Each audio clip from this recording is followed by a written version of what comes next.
right. Well, I think we're recording now. Welcome, everyone, to this week's Franchise Partner Spotlight webinar. For anyone that does not know me, my name is Wes Barefoot. I'm the Director of Franchise Development for ShelfGenie. Thank you for taking some time out of your day to join us. If this is your first Spotlight webinar, or if you're listening after the fact, the purpose of these calls is to give anyone that's interested in learning more about ShelfGenie and our franchise opportunity the chance to hear from some of our franchise owners. And this week we're doing it a little bit different. Instead of having a franchise owner on, we've got Scott O'Hara, who's a member of the executive team here at ShelfGenie.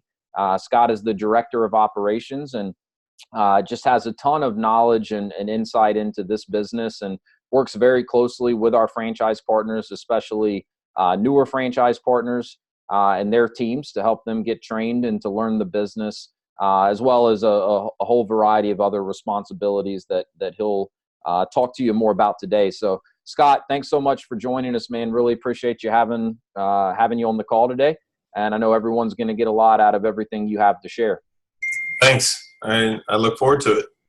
Good deal. So just so everyone knows, I'm going to try to mute everyone on the call just to avoid too much background noise, but we will be opening it up periodically throughout the call for Q&A. There's also a chat box, so feel free to send any questions or comments through the chat box. And Keisha, if you can kind of keep an eye on the chat box for me and let me know if anything comes through. I don't always see it when it does. But anyways, to kind of briefly introduce Scott, and I'll hand it over to him here in just a second. But Scott's been with ShelfGenie since 2014, working in the home office. As I mentioned, a variety of responsibilities. One of the things Scott has done in the past and still is responsible for is overseeing all of the corporate markets that we have across the country. So, he actually works in a very similar role to what our franchise owners do, in that, he's responsible for essentially, full P&L responsibility for these corporate markets that we own and operate from the home office. So he has a ton of experience when it comes to, how to go about building teams, how to go about marketing the business, and how to execute and get the type of results that you would want from a ShelfGenie business. So, you can see kind of some of the other things that Scott's been involved in here. He's very instrumental in the training and onboarding of new franchise owners and helping their teams get up to speed and become proficient. And he's going to have a lot of good information that he can share with you about training today. So with that, Scott, I'll hand it over to you. Maybe just start out with a brief introduction and kind of maybe share a little bit of your background, what you did prior to joining ShelfGenie, how you got involved with ShelfGenie, and just kind of what that experience has been like over the last 5 or so years for you.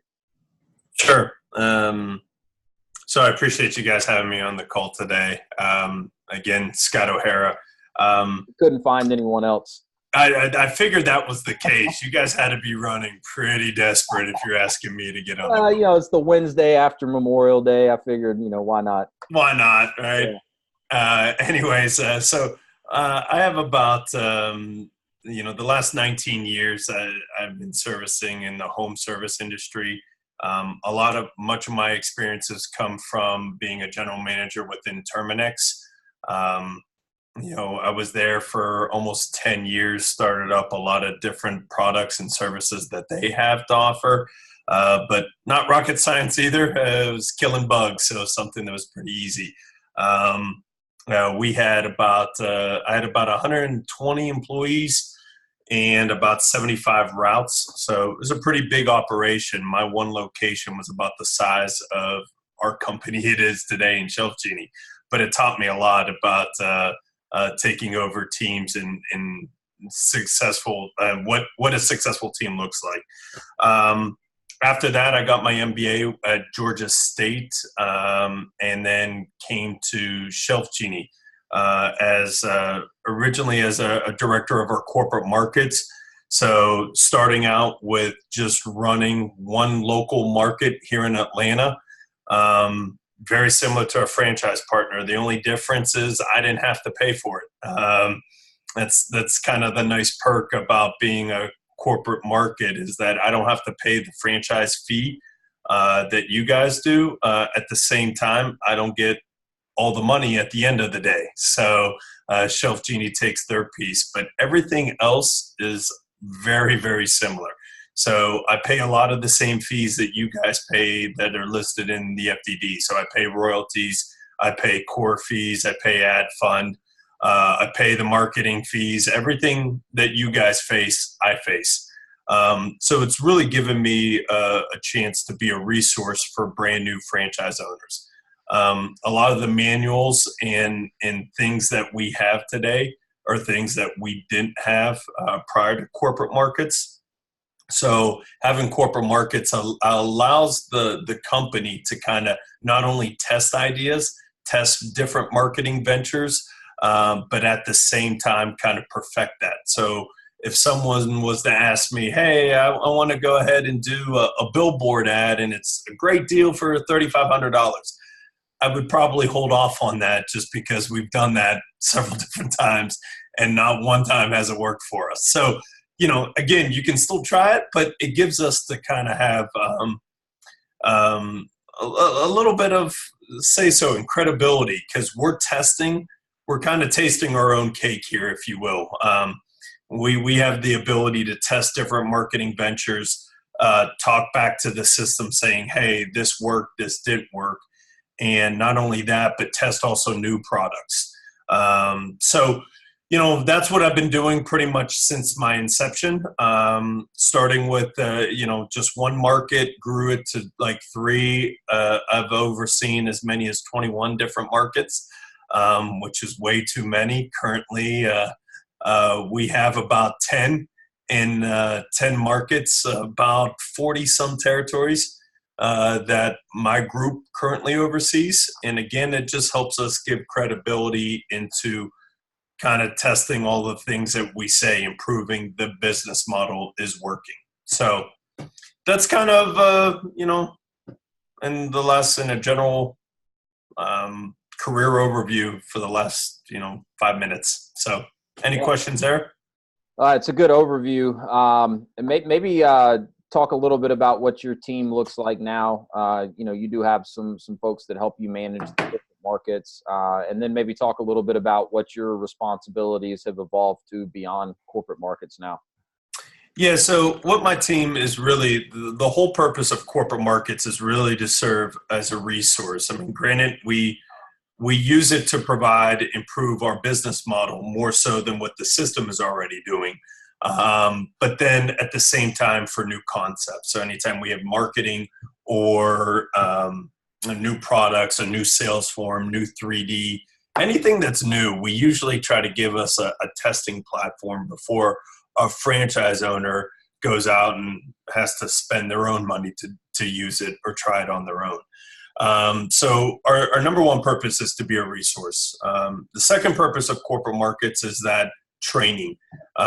Generally, myself or one of my staff members will come out during your first 90 days or within your first 90 days of opening, and we can help train your team. So if you've hired a team or you're about to conduct your first home show, myself or one of my teammates will come out there and really be a resource. We'll be at the show with you. We can help set up the display. We train your team.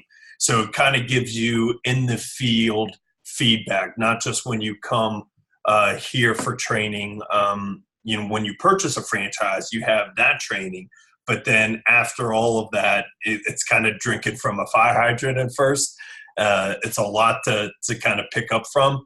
We'll come out to your own neck of the woods and give you some in-field experience. Whether we do it with your designers or with our home show, that's just some of the things that we offer. My team right now, I have a total of 6 that are under. I currently see anything from a support perspective from franchise owners. So we have currently our franchise support is being head up by a guy named Wesley Powell. He has a great background in just IT, and he knows a lot of our systems, such as our CRM. It's called Wish Portal. And we have a lot of different things that connect to Wish Portal. Another of those is an online sales form. It's called Wishmaker. We use a 3D to draw up a lot of our diagrams. And when we go out to clients' houses, we use something called SketchUp. That's another program. So he has his team that is affluent in these programs or different types of software, so that when franchise owners get stuck or they need a place to reach out to, they can reach out to him and his team. So that's a team that I currently oversee. Another area that we're looking at in developing is our creative. We have a lot of different marketing vendors that we use from a digital and from a media buying perspective, but from a creative perspective, over the last 19 years, we have a lot of photo assets that we've accumulated over those years. And so we have a guy that has great background, has been with us for a very long time, and he kind of manages those creative assets. So I've got my hands involved in a lot of different things over the years. Andy and I, our CEO, I'm in a lot of the beginning talks of any time we switch over to a new vendor or a new partner. We run all of those decisions past our FAC and past our executive team here at the home office. So before we make any decisions that usually will impact an entire system, we're always getting franchise partner feedback. Now, we can't get everyone's. That's why we get, or we'll never pretty much get anything done at that point. But we do get a lot of the feedback, and we announce it on the town hall, and then we run it by the FAC to get their final approval before then we make it known to the system. So that's a little bit about how we kind of get things done from an executive standpoint, and a little bit how my team's involved throughout that entire process. Yeah, that's a good overview, and I'm going to open it up for questions here in just a second to see if anyone has specific questions related to anything that you just talked about. But I mean, there's been some very recent, pretty big changes that we've made as an organization, where Scott's teams in the corporate markets were able to really help us kind of pilot some of these new initiatives before rolling it out to the rest of the franchise system, which is, you know, good for a lot of reasons. And part of it's just to kind of work out some of the new kinks or some of the kinks that may be involved in transitioning to a new, you know, vendor or a new system or a new platform or whatever the case may be. We just recently switched to a new digital marketing partner, and Scott and his corporate markets worked with that company for a couple of months before the rest of the franchisees started working with them. So that's a recent example of some of the things Scott just mentioned. And the corporate markets and everything that Scott and his team do is a huge resource. And, you know, Scott's got a good relationship with all of the franchise partners. And I think everyone feels very comfortable to reach out to Scott if they ever have a question or are looking for some guidance. I know in my wife and I's franchise business, he's been a big resource to us in this first year. So as much as it pains me to say that, but been a huge resource to us. So with that, I'm gonna unmute everyone and just see if anyone has any questions for Scott or anything they'd like him to elaborate on or speak to specifically. So I think everyone's unmuted now. Hi, Scott. Janine Owens here. Good afternoon. What does FAC mean? So it's our Franchise Advisory Council. It's an Okay. elected position done by the franchise owners. So basically, since, you know, I don't know our exact number nowadays, I think we're close to about 43 franchise partners. It may be a little bit give or take one or two of those. But you know, of the 43, they select a group of about 5 to 6 to kind of speak and be the voice for the franchise owners. And those 5 or 6 are considered the FAC. Okay. Thank you. No problem. Yeah, we do elections every year for the FAC, and it's a 2-year term. So each year, usually have 1 or 2 folks dropping off, and we replace them. So we just had elections about a month or so ago. I guess we have a few new members to the FAC coming in July, and they meet on a weekly basis with Andy, our CEO, and Scott, and some of the other folks in the home office, where they're pretty involved in what initiatives we're considering or thinking about rolling out, and their input and feedback is very much valued, and I think it is good to have that kind of committee of franchise owners that can be the voice of the rest of the franchise system on a regular basis with the executive team at the home office. So good. Thanks, Janine. Thanks for clarifying that.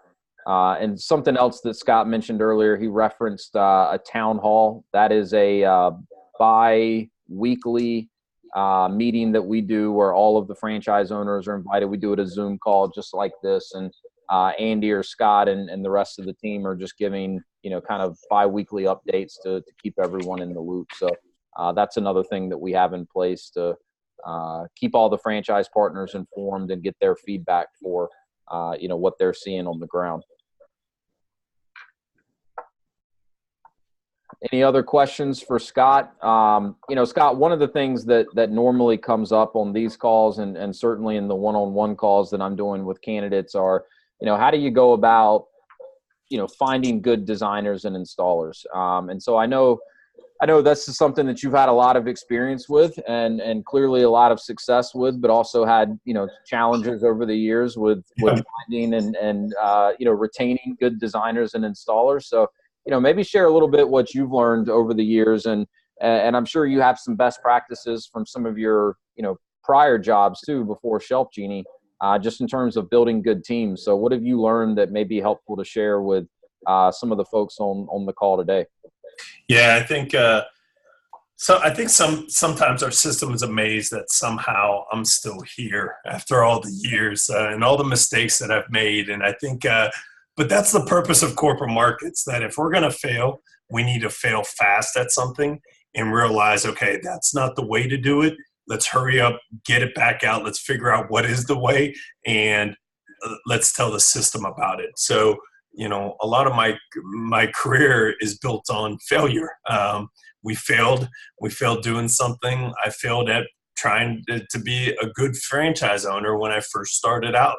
I did everything wrong. I tried to do everything myself, try to get those margins up and do everything myself. And what I found out is that as I started to do, I ran all the design appointments. I started even doing installs myself. It didn't leave any time in building the business itself and growing the business, which is what a franchise owner should do. Your first year is kind of honing in on hiring and training your team and kind of getting that team in place. After that, the next years after that, if you do that right, and everybody can, some people are good at that within 3 months. Some people some people never get good at it. But if you get a good culture and a good team within your first 3 to 6 months, and then training and mentoring that team within your first year, once your solid foundation has been built, then it's just, marketing and getting your brand out there and creating that community awareness.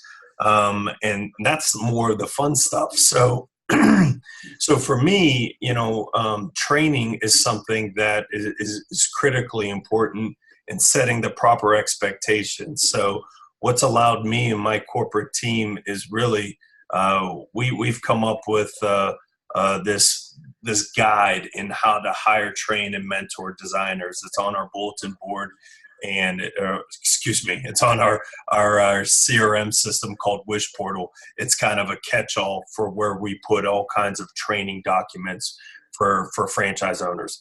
But it's a great guide to understand and where go about hiring and training designers or installers. We have one for each, knowing that there is no silver bullet here. A lot of franchise owners have asked me, well, where's the one place I can go and pick up all my team? And unfortunately, they don't make a shop for that yet. You can't just go to a retail location and start picking out people and get them to join your team. I wish it was that easy. But a lot of times where a lot of our teammates come from are from things like home shows. Our clients make great referral sources. And then once you get one or two members, having your own existing team and incentivizing your own existing team with referral programs, that's been my favorite, because I have a decent team currently made up of about 46 designers and about 14 installers. I incentivize them to bring on more people. So for me, that's a good resource. But home shows, and then you have things like Craigslist or LinkedIn, Indeed. Although Indeed's not ideal, sometimes you do get some good references from Indeed. So there's all kinds of different areas of where to go about getting good people. And we have a guide that kind of gives a summary of all that in a written format, so that you're not stuck just listening to me like you are today. So, but it's a great resource for you guys when you're first starting out, of how to hire and train, mentor designers. But that's the one thing about this business. If you're looking at what makes a successful franchise owner, and then what happens if you're not a successful franchise owner. And every time I've come in, and if we've had to take over a market, or a market is maybe struggling and needs to get better, it's usually centered around the team. And that's what I'm really looking at, is, are they following the process, and are they holding their teammates accountable? And it's generally one of those two things that are usually gone awry, is where we can come in and help fix. So talk a little bit about setting expectations, because that's key, right? Anytime you're recruiting anyone for any position, you've got to set the proper expectations. So, and maybe talk about them separately, but what are the expectations that you would set with a new designer that you're bringing onto your team? And what are the expectations you'd set with a new installer that you're bringing on your team? Yeah, designers is, both being most of our system is validated. And although there are different states that are different, most of our system is validated pretty well that, we don't have full-time employees. The model's pretty much built on a 1099 position. So given that, although there are some people that will choose to hire full-time employees, that's more up to a franchise partner. And we can talk about that later on different calls. But for the majority of the system, 1099 associates are what we're typically working as partners with. I rarely get away. I always say I don't have employees. I have partners, because they're not my employees. I'm not their supervisor. I need them for a particular skill set, and they need me to help spread the brand and generate also appointments. Now, they're responsible for generating appointments. Those are one of the expectations I set up right in the beginning, right? So, Wes asked me for a very specific question, which was, what expectations? I usually do 2 calls. And then a meet and greet if I live in the market. Now, a lot of the markets I don't live in, so I have to do a Zoom call. So it makes it a little bit more challenging for me. But here in Atlanta, as a market that I oversee, I can go out and meet them for coffee. But my first phone call is usually very quick qualifying questions. 10 minutes, you have a car, computer, get all the particulars out of the way. Car, computer, cell phone. Understand that this isn't a full-time position. It's a 1099 position. It's very flexible. But tell them all the good, the bad, and get that out of the way, right? Advantages and disadvantages. I'm very clear about that, and I know our agreement. Get that out of the way within your first 10 minutes. After that, I usually send them our designer agreement, let them review, and then I'm doing about a half an hour to 45-minute Zoom call. So I can see their face. They can see mine. It also tells me a little bit about them. How good are they with technology? Can they add and install new software such as Zoom? It's not clearly all you can, but some people can't, especially when it comes to an installer practice. Installer, most of it is a male-dominated field. Most very good with their hands, not so much with technology. So those kind of things, you kind of get a good idea of where a person falls to, even with the first couple calls.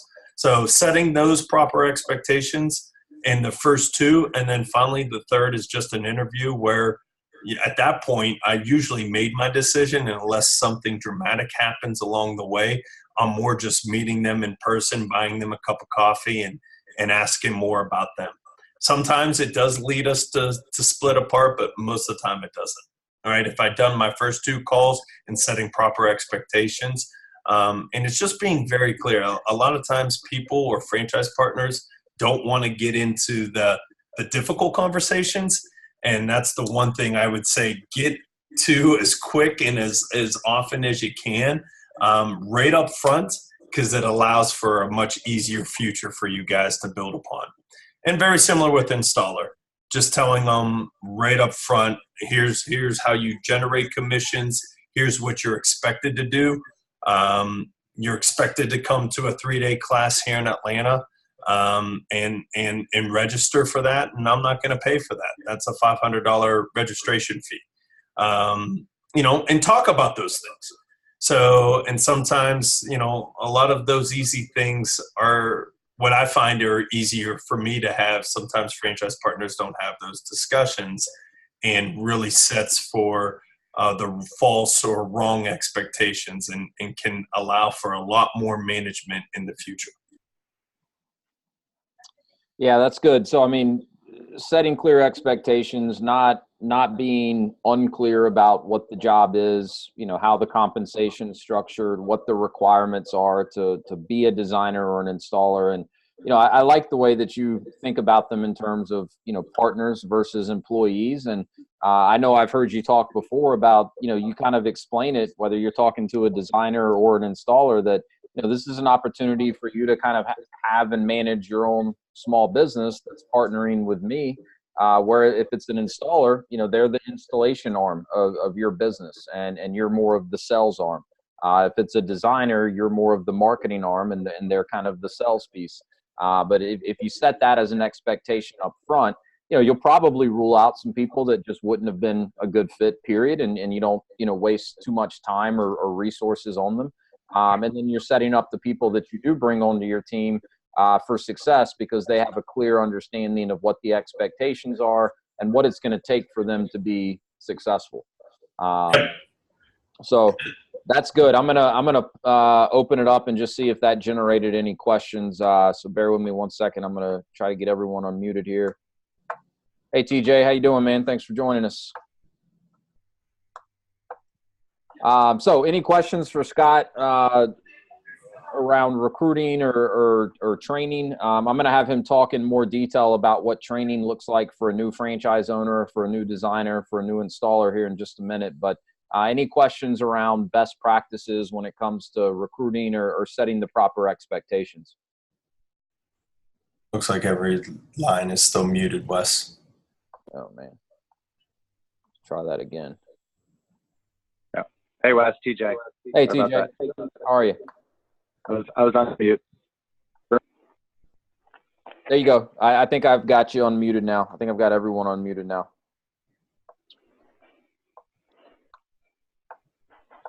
Good deal. Great call so far. Good. Great seeing you, Scott. Hey, no problem.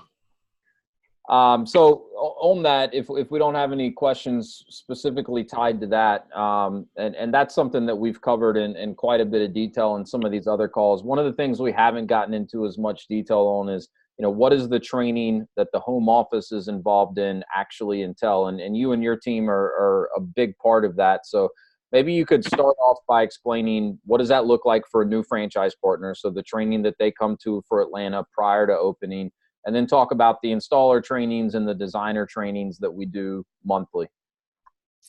Yeah, so, training is very, very important to us. It's always ongoing, and we're here to provide as much training as we possibly can.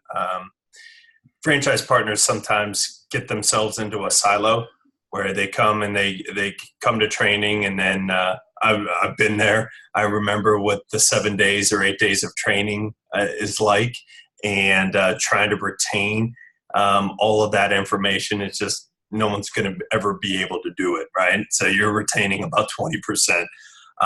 It isn't until you get back to your own market and you start opening up and you start practicing all of these things. They're like, oh, wait a minute, I need to know how to do this. So we know that, and my teams are always around to serve as a resource, as I said from the beginning, to help you guys. Now, we're not going to do it for you, but we'll definitely help you. All you have to do is ask or raise your hand. A lot of times you would be surprised at how often that is probably one of the most difficult thing, I will say, especially from a franchise partner that may be struggling to raise their hand. So if we've ever had to take back a market, or if there are franchise partners that, maybe haven't done as well as they thought they were going to do. Generally, it's myself or one of my teams that are coming in, and we're taking them down that training path that we originally told them from the beginning. So it's always been kind of curious to me that if people are looking at buying a franchise, typically you're here or you're on this call today to buy a franchise for the process or the model, right? And the support system that they already have in place. So I'm always kind of confused as to why then we have some partners that decide not to follow that model. And it's really that easy. My team kind of comes in and looks like the heroes, but if a market's not performing well, we're just going back to the model and saying, okay, looks like we kind of got off the beaten path here. Why? Right? And let's get back on to following what the model is intended to be. So, but we go through a very in-depth process for 8 days. You're here in training, and the first day is just getting everybody acclimated to our team here in the office and meeting our executive team. And then, setting the proper expectations. If you can't tell by this call, we're very big in setting expectations and giving you the why. That's very, very important to me. Hopefully ShelfGenie is the franchise for you, but if it's not, ideally you do find the perfect franchise. But you should always want to know the why. Why is this business a good fit for you? And that's something that we're always, I always try to instill in our franchise partners is ask the why. And that goes all the way down into our designing process. So we spend your first day explaining our why we started this company, why we do the things the way we do it. And then giving you just, kind of the product knowledge.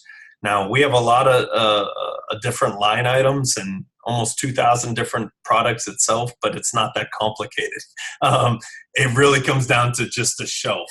Sometimes people forget that since I've been here, we've never had a shelving emergencies. No one's died in the shelving industry that I've been experienced with. So that's a great thing. Hopefully we continue that path, but it hasn't been that difficult. Although sometimes with all the different software and all the different programs, it can feel that way. So we talk about that the first couple days, right? We're setting proper expectations. We're giving you the product knowledge. And then day 2, day 3, we're really giving into our designer sales experience, right? Our competitive advantage doesn't come from a product, some proprietary product that we have a patent on. We don't have that, right? It isn't about, although we feel our boxes are better than anyone else's, what makes ShelfGenie special and what makes us better than, in my opinion, better than everyone else, and why I say we don't have any competition in this environment, is because there's no one that does exactly what we do. We create an experience unlike anybody else. And it's that 2 to 3 hours that when our designers, our installers come back, that's what makes the ShelfGenie difference. And that's what, when I say I'm a brand ambassador, we hold to that brand standard. That's very, very powerful for us. And there's a certain methodology that we teach you in conducting those designer appointments. Even if you never sold anything in the past, or you never even had sales experience, it's okay. Some of our best franchise partners never do. But designer appointments, if you were to go to any franchise partner, I think, in our system and ask them, some of their favorite things about the franchise that they bought, some of them would say it's too much because they run too many of the appointments, but it really comes to doing designer appointments. They're a lot of fun. And it's by far one of the things, although I don't run many anymore these days, it's one of the favorite things I've ever done with ShelfGenie is run designer appointments. So your first day expectation, product knowledge. The second and third day, we're getting into the designer process. The fourth day is a crash course in everything you need to know about our CRM system. So we're training you on all the numbers and reports and how to do everything. And then over the weekend, Friday, Saturday, and Sunday, you're doing install for people that are good with the hands and they want to know how to do the install side. Great. But for the majority of us that don't want to get involved in actually installing the cabinets, it's great to know so that you can hold your install teams accountable to that expectation. All right.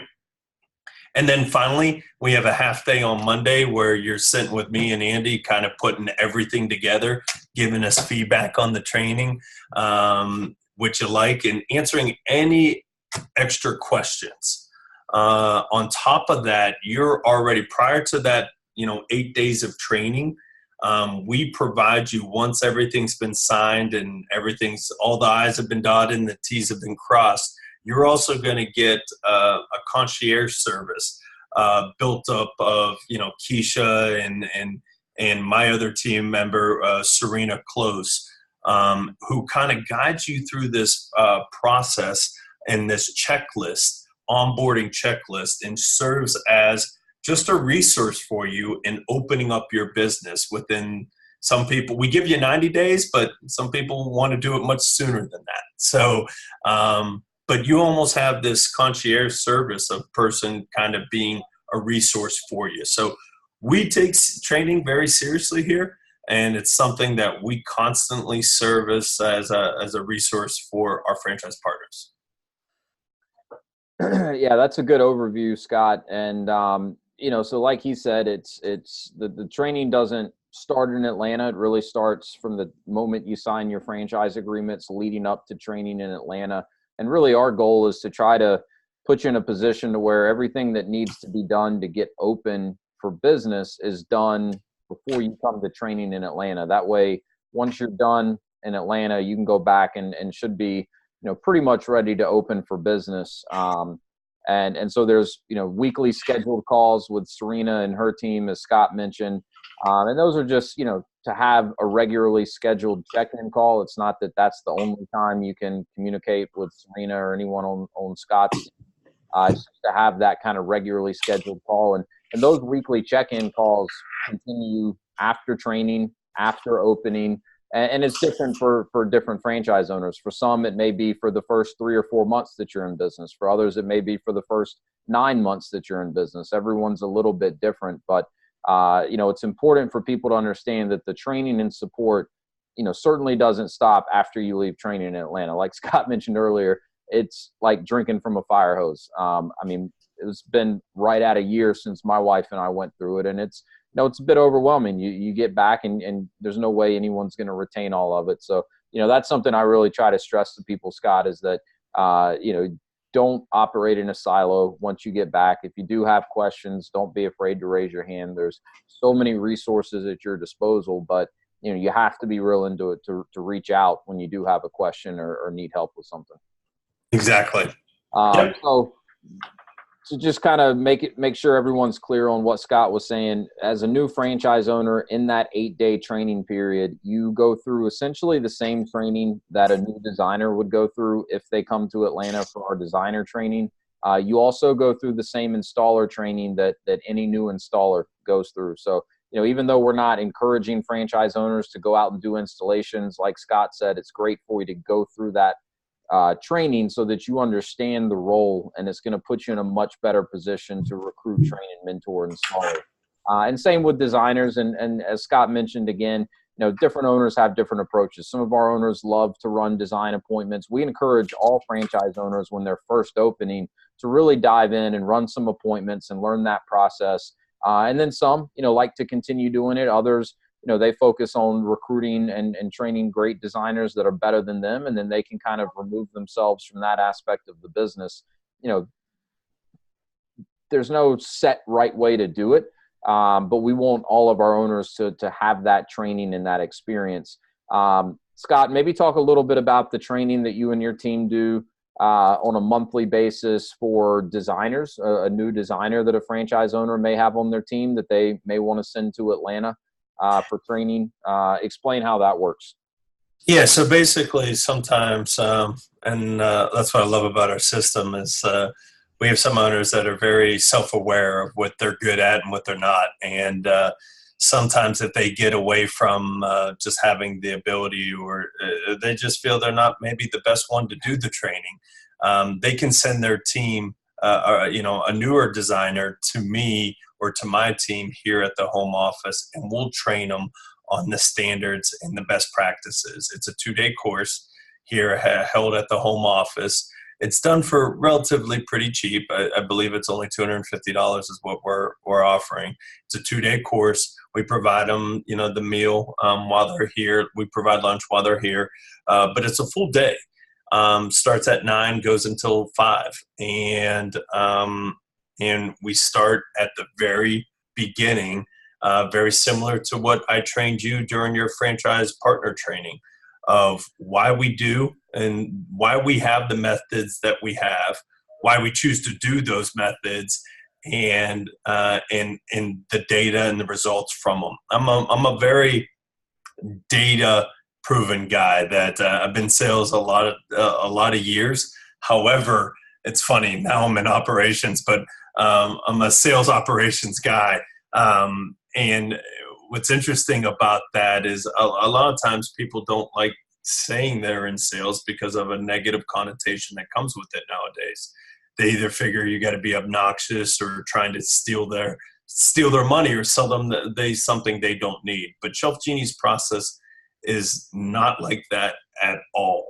And we spend a lot of time developing that and showing people why it is that way.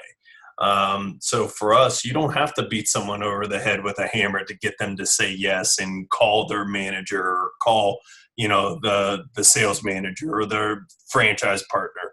We don't work like that, right? Your partners should be inspired and incentivized to make any decision they want to, and understand that if they give more than the guidelines suggest, that they're going to probably lose some commissions.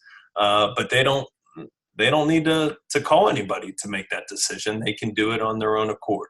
So really just inspiring them and training them the right way right from the beginning is what my team is focused on. So we take them through a very similar course to what you will go through on that Tuesday, Wednesday, that week-long course. We take them through a very similar makeup. And they get a lot back. It's very built on real life examples and role playing. So I found out, unfortunately for you guys, you've been stuck listening to me talk for the majority of this call. And during that time, I know how painful that can be. So what we try to do is we try to break that up. Instead of someone just talking and doing PowerPoints, although they're necessary at times, we really try to get into more an interactive based role-playing model. So we'll set up actual scenarios and actual clients, give you the scenario, and then let you go role play. And we do that often in a group setting. And it just leads to a very productive and learning environment for our designers and installers. hands-on experience, especially for the installers when they come. So I think it's very, very beneficial, and it's something that we've decided to offer within the last couple of years to our franchise partners. And we've had a lot of our classes completely fill up. I think we had one of our largest ones this year where we trained, what was it, Wes? Like 12 designers. So it can get kind of filled up, but it's a great resource for franchise partners that maybe just don't have the time or are focused on other things and want us to do it. Yeah, it is a good resource. And just to clarify, with the designer training in Atlanta, that is not a requirement for designers. It's there as a resource for franchise partners if they have a designer that they'd like to send. I know some of our franchise partners have sent designers that have been on their team for a couple of years, and they thought it would be good for them to go spend a couple days in Atlanta, get kind of a refresher on, this is the process. And then, a lot of franchise owners will send newer designers. It's really designed to be, I guess, kind of a supplemental training, Scott, if you'd agree with that, where Yep.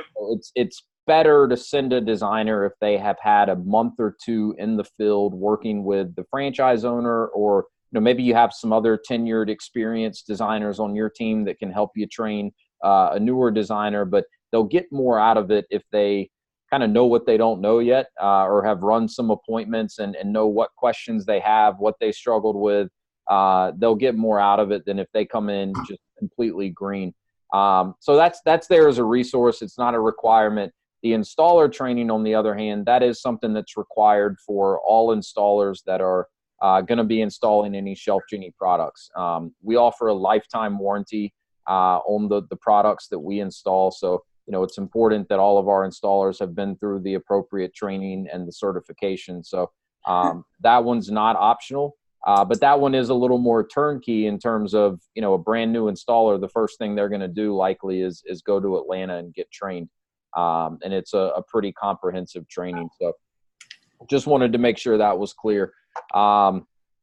Cool. Good stuff. So we've got about 10 minutes or so left. I try to keep these calls to about an hour out of respect for everyone's time. So I'm going to unmute everyone and see if there's any other questions for Scott. It could be related to anything he's talked about today, or it could be completely unrelated. Remember, Scott's, been very involved in ShelfGenie for quite a while now. And when it comes to building teams, marketing the business, getting results, he's pretty much tried it all at this point. So don't hesitate to pick his brain in the last few minutes here. So any questions for Scott? Hey, Scott, it's Doug Bittner calling. Thanks for spending time with us today. No problem. Just wanted to ask you, when if a franchisee takes over a corporate market, in your experience, what are the top three most important things that new owner brings to the operation? And I guess what would you recommend as the most important things to focus on when a person takes over a corporate market? And also, what changes have you seen in the performance of that territory when there's a new owner on the ground? What typically is the enhanced performance, or what do you expect when you see that happen? A great question. And I appreciate you asking that. So the first thing is, the goal for corporate markets is never to, because, we have so many, and we're meant to just kind of get some things up and running. Right. So we go into a market that's either green, or maybe we were running it before and maybe that franchise partner decided that it wasn't for them, or they just weren't performing. Right. It does happen. Not a lot, but it does happen from time to time. So what we'll do is, if we take that back or we start a new market, it's just kind of getting marketing out there and starting with a foundation, right? So we usually get the team going. Sometimes it's the right team, and usually for our designers, we know that because they're driven by a metric. This business is usually very easy in the sense that there isn't a lot of metrics that control our business. There's usually only 2 or 3 things that you have to look at. And one of those from a designer standpoint is called revenue per appointment, RPA. And I believe Wes, and it's on our Performa, and it talks about what that metric is in our FTD as well. So, that's a big, but we usually have, if a brand new owner's coming in, you ask me for the top 3 things. So, and they're taking over. One of the first thing is creating their own culture, right? Creating their own standard with the team that's already in place. Sometimes it's a great team. Sometimes, and I'm pretty open and honest what I feel. I mean, a lot of times the results are the results, and I'm more than happy to share them with you. During the course of your progression, if you are looking at a corporate market at purchasing, there's a couple extra steps that we have to follow from a legal standpoint, just signing an NDA or 2, but we'll go down that. This is usually not very hard, but we can share the results. And I'll tell you, I mean, that's what I love about sales, right? You usually have a median score that's right in the middle, and then from there you're either below it or above it. And I can talk to you usually about the team that I have in place. So one would be definitely creating your own culture and setting your own expectations and standard of where your franchise is about to go, right? 2 is definitely from a networking standpoint. One thing that I'm usually handicapped is that I don't live, or my team doesn't live in that market. There's something about having boots on the ground, so to speak, that you're able to go out there, talk to other business owners, run local home shows with and say, hey, I noticed we were at this show. Is there any other shows that you do, or street fairs or things? Word of mouth is a very powerful tool that is something that my teams just don't have the ability because we don't live in the market. And then the third from that same caveat is, from a training perspective, for me to get on a call and train someone via Zoom is nice, and technology's come a long way, but it's another thing to say, okay, if Wes is my designer, I can train him on the call about the right practices. And it's like, okay, Wes, now let's go out on your appointment this Thursday and let's see how you do, right? And I'll give you my feedback, or you could watch me run an appointment and you can give me feedback on how I do, right? For me, I've always been a kind of guy that if someone wants me to do something, I got to get good at it first. So I've done a lot of training appointments. I've had a very high RPA for a very long period of time. And now I've trained teams to have very high RPAs. So, and sometimes I'm awesome at that, and sometimes I'm not so good at that, right? So, it does, we go through this bumps and valleys, but it usually centers on how much attention I'm giving that market. And I notice, Atlanta for me has always been one of my best markets, continues to always be one of the top markets in our system because it's a market I live in. So, hopefully those 3 things, Doug, did that answer your question from that perspective? Yeah, that makes perfect sense. That's great. Thank you. And I think I don't remember what your second part of that question was. Yeah, the second part was what sort of bump in sales performance do you see when somebody's able to put those things to use on the ground, and they've bought in and they put energetic effort into building the culture and reaching those goals? Do you see 10, 20% increases, 30% increases in sales? What have you seen, if anything?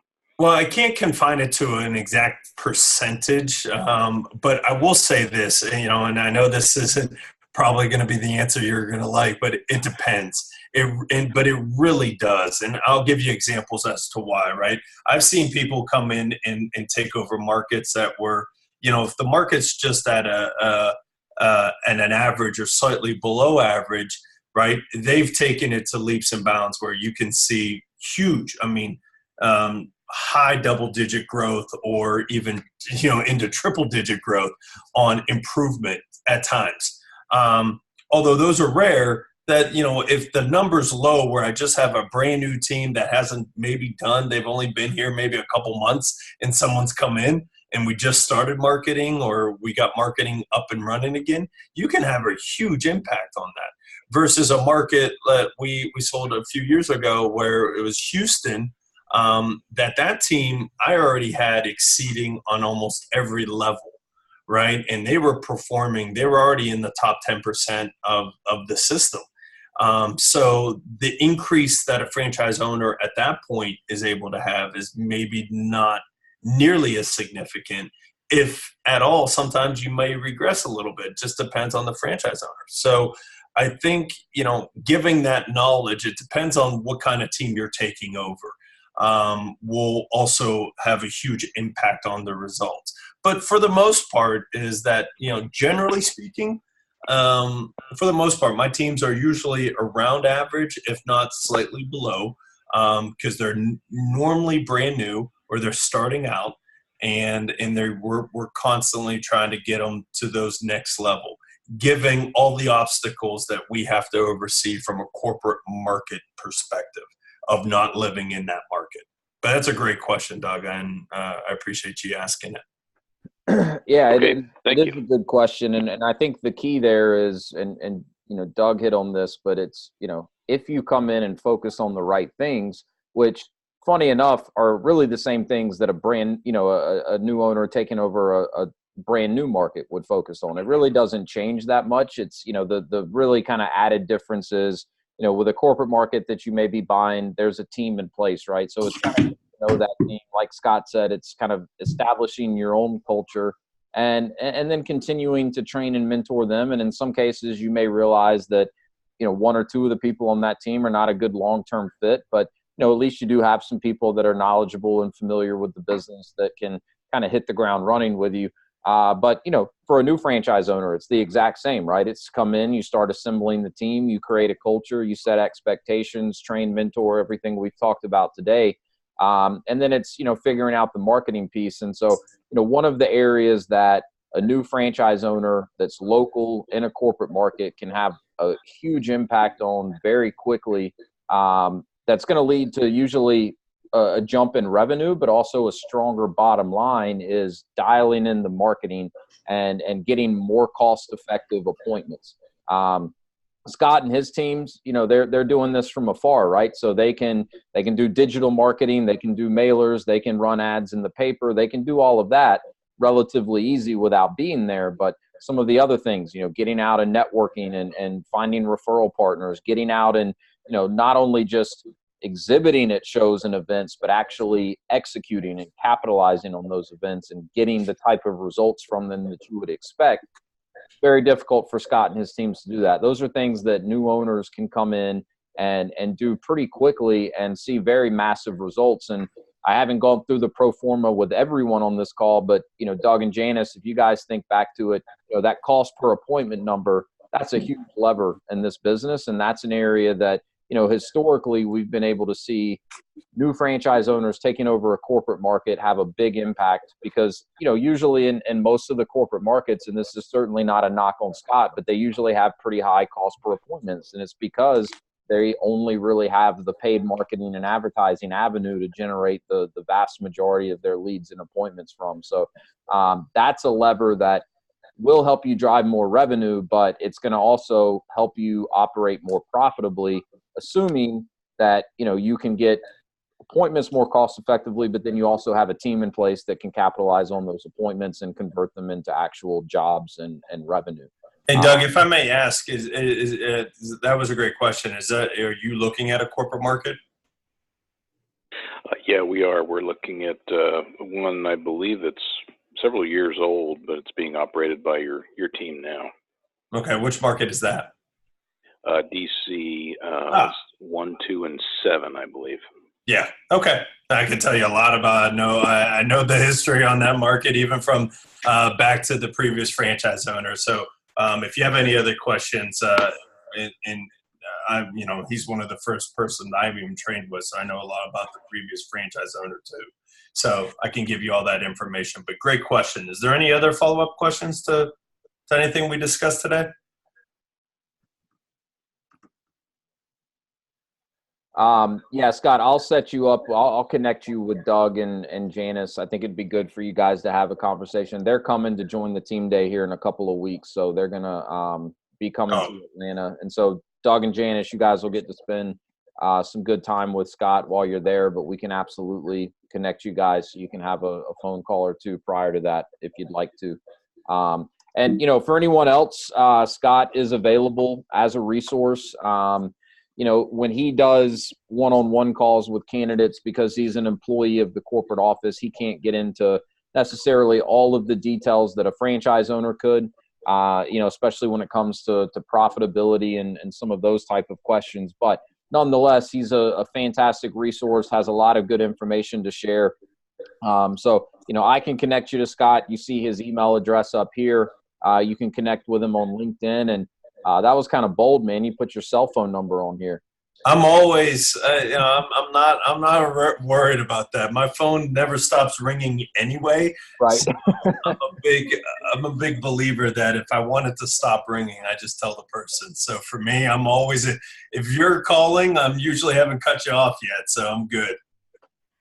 Very cool. Well, thanks for joining us today, man. I appreciate it. I know everyone got a lot out of the call today. And so if anyone does want to follow up with Scott and have a more detailed conversation, feel free to reach out to him.